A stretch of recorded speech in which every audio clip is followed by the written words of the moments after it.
Hello दोस्तों, स्वागत है आप सभी का मेरे इस यूट्यूब चैनल बिगनर्स विद सूरज में।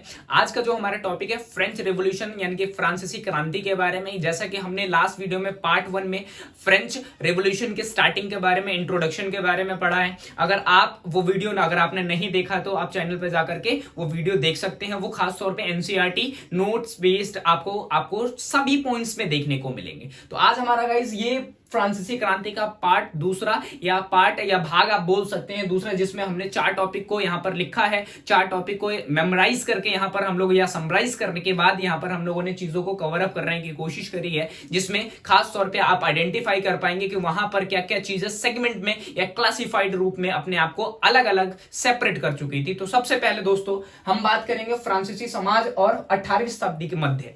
सबसे पहली बात तो आपको समझना यह जरूरी हो जाता है कि जो फ्रेंच रेवोल्यूशन ये हुआ कब, 1789 की बात करते हैं या कि एंड ऑफ 18 सेंचुरी की बात करते हैं। तो यहां पर आपको यह देखने को मिलता है कि 1750 के बाद आपका क्या कहलाएगा, मिड ऑफ 18 सेंचुरी। तो वहां पर कौन कौन से शासक आए, कौन सा राजकुमार आया, या वो किस धर्म से आप बात करते हैं, किस जाति से आप बात करेंगे, किस राजवंश से संबंधित था, उसके बारे में चर्चा करेंगे। तो सबसे पहला हमारा है लुई 16 का शासक बनना। अब यहां पर गाइस हमें यह देखने को मिलता है कि भाई वहां पर फ्रेंच रिवॉल्यूशन हुआ, वहां पर उसके बाद आपको उससे पहले आपको क्या चीजें देखने को मिलती हैं, वो देखने को मिलती है हमारे खास तौर पे फ्रेंच रेवोल्यूशन से पहले एक वंश आता है जिसका नाम होता है बुर्बो राजवंश, जिसका राजकुमार होता है लुई 16। वो किस वर्ष गद्दी पे बैठता है, 1774 की बात करते हैं, 1774 की बात। उसके बाद संबंधित वंश बुर्बो राजवंश की बात करते हैं। उसकी जो शादी है, जो मैरिज सिस्टम था, वो ऑस्ट्रिया की राजकुमारी मैरी एंटोइनेट की बात करते हैं। ये एमसीक्यू बेस्ड है दोस्तों, मैंने इसलिए यहां पर इसको क्लासिफाइड करके रूप में आपको दिखाने की कोशिश करा है। तो यहां पर ये आप देख सकते हैं। उसके बाद लुई 16 सत्ता में आते ही ब्रिटेन पर 10 अरब लिब्रे मुद्रा का कर्ज बढ़ना। यहां पर क्या मतलब है, यहां पर मैंने एग्जांपल के रूप में आपको समझाने की कोशिश करा दोस्तों, होप सो पसंद आया आपको। यहां पर मैंने एक साइड में लिखा फ्रांस प्लस यूएसए प्लस 13 उपनिवेश। अब ये उपनिवेश का मतलब क्या होता है, when a single country conquered on other in the context of political, economical, social, cultural, religion, all base की बात करते हैं कि एक देश के द्वारा दूसरे देश पर नियंत्रण स्थापित करना ही उपनिवेशवाद कहलाता है। तो वैसे यहां पर ये तीनों एक साइड की बात करते हो और एक साइड था ब्रिटेन की बात करते हो। तो कहीं ना कहीं इन सभी ने मिलकर के जो ब्रिटेन ने जिस पर गुलाम बना रखा, तो उसको खास तौर पे क्या किया, लोन बढ़ा दिया, जिसको हम लोग इंटरेस्ट के बेस पर या ब्याज के बेस पर हम लोगों ने क्या किया, इसको जाना।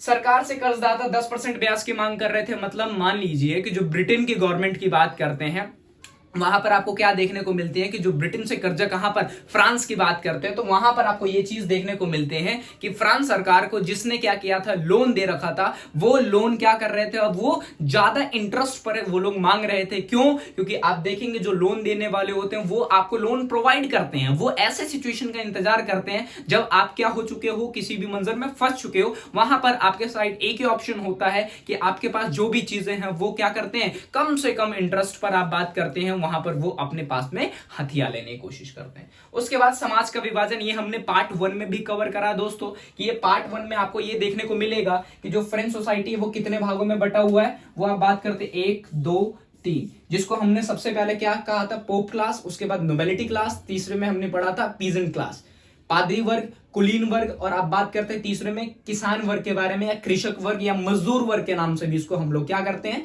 जानते हैं। उसके बाद यहां पर एक एनसीईआरटी बेस्ड आपका फॉर्म में एमसीक्यू बनेगा सवाल कि भाई 1715 में और 1789 में जो फ्रांस की बात करते हैं, वहां की जो पॉपुलेशन है वो कितनी थी। तो आप यहां पर न्यूमेरिकल में देख सकते हैं 2.3 सीआर, 2.3 करोड़ की बात करते हैं। लेकिन 1789 में ये जनसंख्या डे बाई डे क्या हो गई, बढ़ गई, और यहां पर आप देख सकते हैं कितना, 2 करोड़ 8 लाख, यानी कि आप बात करते हैं, ये सारी चीजें आपको देखनी पड़ेंगी। 2.3 सीआर और 2.8 सीआर, ये सब चीजों पे आप क्या करेंगे, फोकस करें। दूसरा टॉपिक है हमारा दोस्तों कर के प्रकार, कि जो यूरोप में खास तौर पे फ्रांस की बात करते हैं, जहां पर रिवॉल्यूशन हुआ, वहां पर क्रांति हुई, वहां पर कौन कौन से टैक्स किससे लिया जाता था, ये ज्यादा अहम है। और आपका सवाल एनसीईआरटी से डायरेक्ट यहीं से पूछता है, जो एमसीक्यू बेस्ड बनेगा आपको। कैसे, 2 प्रकार के टैक्स थे वहां पर, टीथ और टैली की बात करते हैं। जो टीथ होता था वो चर्च द्वारा वसूल किया जाने वाला कर, किसान से 10वां भाग। सपोज करिए दोस्तों यहां पर ये चर्च की बात करते हैं हम लोग, और यहां पर क्या है, पीजेंट्स किसान की बात करते हैं, तो इनका डायरेक्ट कनेक्शन इससे था। जो चर्च होता था, जो चर्च में खास तौर पे कंट्रोल कौन करता है या चर्च को अपने नियंत्रण में कौन रखता है, पादरी की बात करते हैं, पोप की बात करते हैं। तो पोप के द्वारा जो किसानों से जो क्या किया जाता था, टैक्स लिया जाता था डायरेक्ट, उसको क्या बोला जाता तीर, जो क्या करते थे 1/10 की बात करते हैं कि 10वां भाग लिया जाता था। किससे? किसानों से या मजदूर वर्ग की बात करते हैं। दूसरा आता है टैली, तंबाकू व नमक पर लगाए जाने वाला कर। और ये खास तौर पर क्या था दोस्तों कि ये जो दोनों टैक्सेस थे ये खास तौर पे कौन से सोसाइटी में, थर्ड ई स्टेट की बात करते हैं। आप देख सकते हैं यहां पर, इसमें खास तौर पे कौन से लोग आते थे, गरीब वर्ग, मजदूर वर्ग की बात करते हैं, उनसे ही टैक्स लिया जाता था, ना कि किससे, अमीरों से। तो कहीं ना कहीं यहां पर पार्शियलिटी, डिस्क्रिमिनेशन किया जाता था किसके साथ, अमीरों के बीच में, गरीबों के बीच में, on the basis of taxes की बात करते हैं, कर के आधार पर। यहां पर ये नोट में मैंने लिखा हुआ दोस्तों, इसको जरूर नोट डाउन करिएगा आप लोग। कुलीन व पादरी वर्गों को करों से वंचित रखा जाता था, मतलब उनसे कोई भी टैक्स नहीं लिया जाता था। यह माना जाता था कि वो हमारे कंट्री को आगे बढ़ाने में काफी ज्यादा क्या करते हैं, इकोनॉमिकल हेल्प करते हैं, इसलिए उनसे वो टैक्स से क्या किया जाता था, अलग किया जाता था, जो कि ऐसा बिल्कुल भी नहीं था। कंट्री को आगे मूव ऑन करने में, आगे फॉरवर्ड करने में क्या करते हैं, पीजेंट्स का, लिबरल क्लास का काफी ज्यादा इंपॉर्टेंट रोल होता है, ये आप सभी को बढ़िया से पता है। उसके बाद यहां पर तीसरे नंबर पे आते हैं कि भाई what thinkers think about the French society, कि उन्होंने अपने समाज के बारे में क्या क्या लिखा, किस लिए लिखा और उस बात क्या कही, उन पे चर्चा करते हैं। यहां पर हम दो विचारक के बारे में पढ़ेंगे दोस्तों, 2 से 3 की बात करते हैं, जॉन लॉक और रूसो की बात करते हैं। उन्होंने किताब लिखी टू ट्रीटीज ऑफ गवर्नमेंट की बात करते हैं, जहां पर उन्होंने 2 चीज पर फोकस किया। एक तो देव प्रमुख की बात करते हैं कि भाई आपको पता है HMSI, जो आपको पहले भी बता चुका हूं दोस्तों, हिंदू मुस्लिम सिख ईसाई, हर एक धर्म की एक अलग डेटी एंड देवी देवता की बात करते हैं। वैसे क्रिश्चियनिटी में हम लोग किसको मानते हैं, चर्च में खासतौर पर ईसा मसीह की पूजा की जाती है। तो वहां पर उन्होंने सबसे जल्दी ये कहा कि हमारे जो सोसाइटी है, जो हमारी कंट्री है, जो हमारा कॉन्टिनेंट है, वहां पर आपको क्या देखने को मिलता है, सुप्रीमेसी ऑफ गॉड, भगवान को हम सबसे ऊपर रखते हैं। दूसरी बात ये कही गई निरंकुश शक्ति का खंडन। इन्होंने ये कहा कि the power should not be one handed, मतलब क्या है कि जो शक्ति है वो किसी एक के हाथ में नहीं होना चाहिए, डिस्ट्रीब्यूशन ऑफ पावर मस्ट है भैया। तो वहां पर आपको ये चीज देखने को मिलता है, segment of power, John Locke and Rousseau talked about, कि मतलब जहां पर शक्तियों का बंटवारा एक से कई भागों में किया जाए, वो वाला सिस्टम किसी भी कंट्री के लिए बेहतर साबित होता है। तीसरे नंबर ये यहां पर लिखा भी है दोस्तों, समानता पर आधारित समाज की बात करते हैं, इक्वालिटी बेस्ड सोसाइटी की बात करते हैं, जहां पर each and individual have equal right की बात करते हैं, कि जहां पर सभी व्यक्ति को एक जैसा अधिकार है। लेकिन ये तो पहले नहीं था दोस्तों, क्योंकि टैक्स यहां पर किससे लिया जाता था, सिर्फ और सिर्फ पीजेंट्स और लेबर क्लास, जो किसमें आते थे, they all came in third E state of French society की बात करते हैं।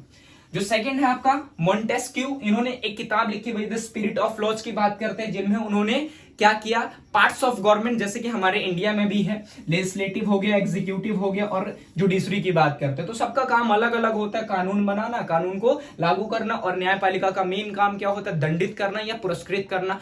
मतलब अगर आप कानून का उल्लंघन करते हैं, आप बात करते हैं, उसको नुकसान पहुंचाते हैं जिससे कि दूसरों को भी नुकसान होता है, तो जाहिर सी बात है न्यायपालिका हमें क्या करती है भाई, पनिश करने का काम करते हैं। लेकिन अच्छा एक वेल नोन सिविलियन की बात करते हैं, अगर आप अच्छे कानून का पालन भी कर रहे हैं, दूसरों को इसके बारे में अवेयर भी कर रहे हैं, तो the judicial system will definitely appreciate us, कि हमें वो क्या करती है भाई, खास तौर पे सांत्वना या मोटिवेशन, प्रोत्साहन की बात करते हैं। चौथे नंबर पे आता है ए स्टेट। दोस्तों ई स्टेट नहीं है, यहां पर हम लोग ई स्टेट के बारे में पहले बात कर चुके हैं, ये ए स्टेट की बात करते हैं, असेंबली स्टेट की बात करते हैं। ये होता क्या है, यहां पर लिखा हुआ एक ऐसी राजनीतिक संस्था जिसमें कुछ भी करने के लिए राजा से पहले अनुमति लेनी होती थी, जो क्या खासतौर पर तीसरे स्टेट में प्रतिनिधियों की भागीदारी। इसको अगर हम लोग अपने भाषा में समझने की कोशिश करें दोस्तों, तो ए स्टेट का मतलब ये होता था कि कोई भी अगर फ्रांस में चीजों को लागू करनी है तो वहां पर सबसे पहले क्या करना पड़ता था, we need to take the decision और परमिशन टू द किंग, कि हमें राजकुमार से या राजा से क्या करना पड़ता था भाई, एक सलाह मशवरा की बात करते हैं, परमिशन की आज्ञा लेने की जरूरत थी। तो इन्होंने जो फ्रेंच रिवोल्यूशनरीज की बात करते हैं, जो क्रांतिकारी थे, उनकी ये मांग थी कि अब हम ऐसा नहीं करेंगे, हमें अगर सोसाइटी के लिए कोई काम करना तो सबसे पहले हम सोसाइटी के भीतर क्या करेंगे, रह करके लोगों के बीच में तालमेल बैठाएंगे, उसके बाद हम क्या करेंगे, उस चीज को इंप्लीमेंट करेंगे, उसमें किंग का कोई भी रोल नहीं होगा, ये वाली बात। तो यहां पर एक बात और कही गई कि यहां पर तीनों ई स्टेट प्रतिनिधियों की भागीदारी, और मतलब फर्स्ट स्टेट, सेकंड और थर्ड तीनों में से लोगों की पार्टिसिपेशन होना जरूरी है, क्योंकि दोस्तों फर्स्ट और सेकंड के तो ऑटोमेटिक पार्टिसिपेशन की बात करते हैं, लेकिन थर्ड वाले को इनसे क्या किया जाता था, अवे रखा जाता था। क्यों? क्योंकि वहां पर उनको यह समझा जाता था कि ये सबसे क्या है, लोअर बैकवर्ड की बात करते हैं, जिनका कोई भी कंट्री को आगे बढ़ाने में कंट्रीब्यूशन नहीं रहा, जो कि 101% आप कह सकते हैं गलत था। तो दोस्तों यहां पर हमने 4 टॉपिक को कवर करने की कोशिश की है।